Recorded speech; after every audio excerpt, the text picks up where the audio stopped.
warahmatullahi wabarakatuh.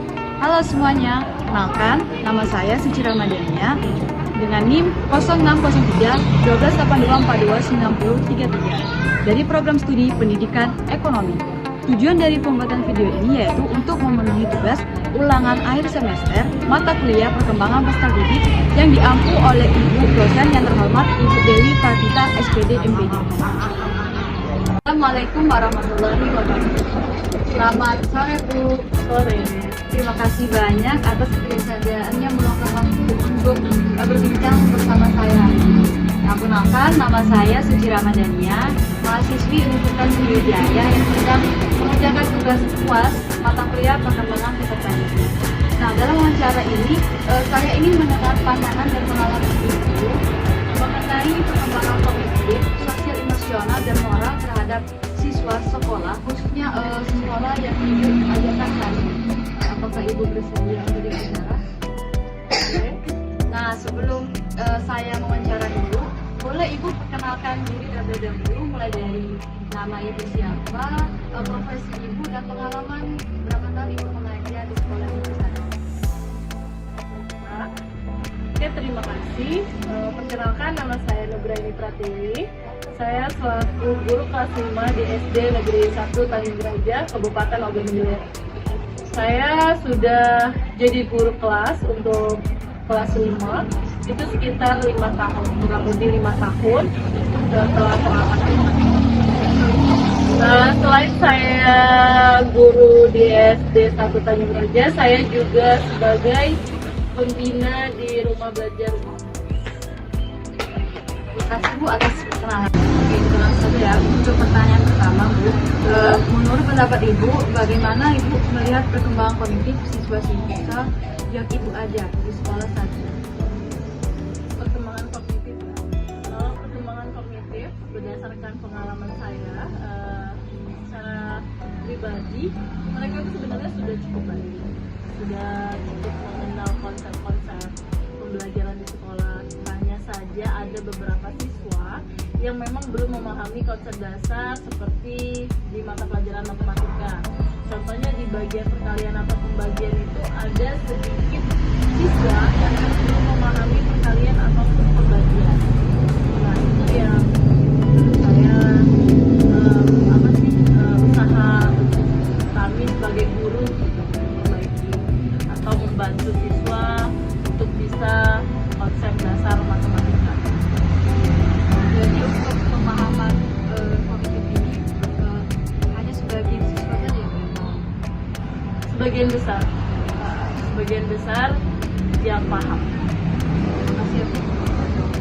Nah, untuk pertanyaan kedua yaitu bagaimana perkembangan sosial dan emosional mereka, terutama dalam berinteraksi dengan teman dan guru. Kalau menurut saya secara emosional, kalau berinteraksi dengan guru ataupun dengan teman-teman, mereka sih oke ya, baik, cukup baik untuk interaksi ke siswa ataupun ke guru. Cuman untuk ibarat kata emosional dari segi empati, kejujuran, kedisiplinan itu kurang, menurut saya kurang rasa peduli, empati dengan lingkungan, dengan teman, itu sudah menurut saya sudah berkurang dibandingkan anak-anak zaman sebelumnya, atau apalagi dibandingkan dengan zaman Ibu sendiri pas masih SD. Kalau untuk anak-anak Gen Z sekarang, Jadi mungkin itu juga pengaruh teknologi ya Bu. kalau dari teknologi, menurut saya bisa ditarik kesimpulan iya, karena mereka rata-rata kan pemain HP, handphone, pengguna aplikasi TikTok, dan juga mereka itu sering main game. Karena posisinya kan mereka sekarang lagi suka-sukanya kegiatan-kegiatan yang seperti dance kalau di Jadi untuk di sosial media atau komen di dunia maya, mungkin mereka interaksinya cukup aktif ya untuk anak-anak zaman sekarang dibandingkan zaman dahulu. Kalau untuk dibandingkan ya, kasus pembandingan. kasih ya Bu untuk jawabannya. Nah, untuk pertanyaan selanjutnya yang ketiga, menurut Ibu bagaimana sikap anak-anak terhadap aturan, kejujuran dan tanggung jawab di sekolah khususnya? Apakah mereka sudah memahami konsep benar dan salah dengan baik? Konsep benar dan salah kalau untuk anak kelas 5 kan umur mereka sudah 11 tahun ke atas. Rata-rata mereka itu kan 10 tahun dan 11 tahun ke atas. Ada juga yang bahkan udah ke 12. Jadi mereka itu sudah memahami konsep benar dan salah menurut saya. Tapi memang mereka itu ada hal-hal kecil, melanggar aturan-aturan, misal lupa mengerjakan PR, masih nyontek kalau lagi ujian. Itu ada sebagian kecil, tidak menyeluruh ya, sebagian kecil saja. Terus kalau untuk kejujuran, mereka bisa kalau kita tanyai sedang berkelahi terus tidak mau mengaku. Kebanyakan mereka kan kalau kita tanya, mereka membela diri terlebih dahulu. Nah, masih takut untuk berani jujur. Terima kasih untuk jawaban dari pertanyaan saya tadi. Nah, ini nih untuk pertanyaan terakhir. Strategi apa yang Ibu gunakan dalam menghadapi permasalahan perkembangan kognitif, sosial, emosional, dan moral tersebut? Kalau untuk strategi khusus tuh tidak ada ya, kalau strategi khusus. Tapi kalau secara pribadi saya melakukan pendekatan individu. Pendekatan individu untuk anak-anak yang mengalami kurang sosial emosional yang mungkin agak sedikit menurut saya mengganggu ketertiban di kelas. Itu berarti saya melakukan pendekatan secara individu, bukan secara kelompok.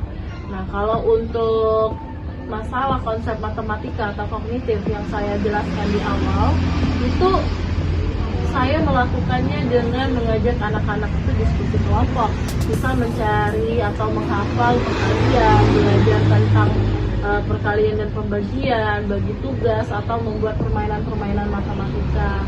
Nah, kalau untuk terkait aturan dan tanggung jawab di kelas, saya kemarin membuat kesepakatan kelas. Jadi aturan yang dibuat antara guru dengan siswa, bukan cuma aturan yang dibuat sama guru. Jadi kesepakatannya dibuat antara guru dan siswa, aturan apa saja yang boleh dan tidak boleh, dan apa saja hukumannya. Terus untuk kejujuran, kemarin saya bikin kotak kejujuran. Jadi di kelas itu saya bikin kotak kejujuran. Jadi kalau ada barang-barang tinggal, baik uang maupun benda, barang yang tinggal di kelas, menemukan, ditaruh lagi di tempat kotak kejujuran. Nah, di kotak kejujuran itu dikembalikan ke sana. Kalau ada yang merasa kehilangan benda atau barang, bisa mencari di kotak kejujuran. Dan saya menerapkan itu kurang lebih satu semester ini, dan alhamdulillah untuk sekarang anak-anak sudah, menurut saya untuk anak-anak ya, untuk anak-anak di kelas saya pribadi itu sudah cukup jujur untuk melakukan untuk mengembalikan benda-benda di kotak kejujuran. Itu saja sih strategi saya. Perkembangan peserta didik kelas 5 SD secara umum menunjukkan kemajuan kognitif yang mulai konkret. Namun masih terdapat sejumlah tantangan yang signifikan. Secara kognitif misalnya, beberapa siswa masih mengalami kesulitan dalam memahami pelajaran yang bersifat abstrak seperti matematika, yang menunjukkan bahwa mereka masih berada pada tahap operasional konkret menurut teori perkembangan kognitif Jean Piaget. Hal ini menandakan bahwa proses belajar mereka masih sangat bergantung pada pengalaman langsung dan contoh nyata, sehingga pembelajaran yang terlalu abstrak perlu disesuaikan dengan tahapan perkembangan mereka. Nah, dalam aspek moral misalnya, masih ditemukan perilaku tidak jujur, seperti mencontek saat ulangan, serta menurunnya empati dan tanggung jawab. Nah, hal ini dapat dianalisis melalui teori perkembangan moral Kohlberg, yang menunjukkan bahwa sebagian siswa itu masih berada pada tahap prakonvensional atau awal konvensional. di mana tindakan moral mereka masih dipengaruhi oleh keinginan untuk menghindari hukuman atau mendapatkan pujian, bukan karena kesadaran dengan itu sendiri. Nah, untuk strategi yang digunakan Ibu Wiwi tadi untuk menghadapi, terusnya untuk perkembangan moral, beliau lebih menekankan, beliau melakukan eksperimen berupa membuat kotak kejujuran. Nah, strategi kotak kejujuran ini yang direkam Bu Wiwi adalah metode pembelajaran moral yang eksperiensial dan relatif, menggabungkan pendekatan behavioristik atau penguatan perilaku, sosial kognitif, observasi dan refleksi dan perkembangan moral, internalisasi nilai. Nah, ini adalah praktik nyata yang efektif dalam membentuk karakter jujur pada siswa sekolah dasar. Melalui video ini, saya menyadari bahwa pemahaman terhadap perkembangan anak sangat penting, terutama bagi profesi guru, agar mampu merancang strategi pengajaran dan pendekatan sesuai dengan kebutuhan mereka. Bagi orang tua, wawasan ini juga tak kalah penting untuk mendukung tumbuh kembang anak secara utuh, baik secara kognitif, sosial, emosional, dan moral. Semoga video ini dapat menjadi inspirasi dan pembelajaran bagi calon guru dan semua pihak yang peduli dengan dunia pendidikan. Akhir kata, wassalamualaikum warahmatullahi wabarakatuh. Sampai jumpa.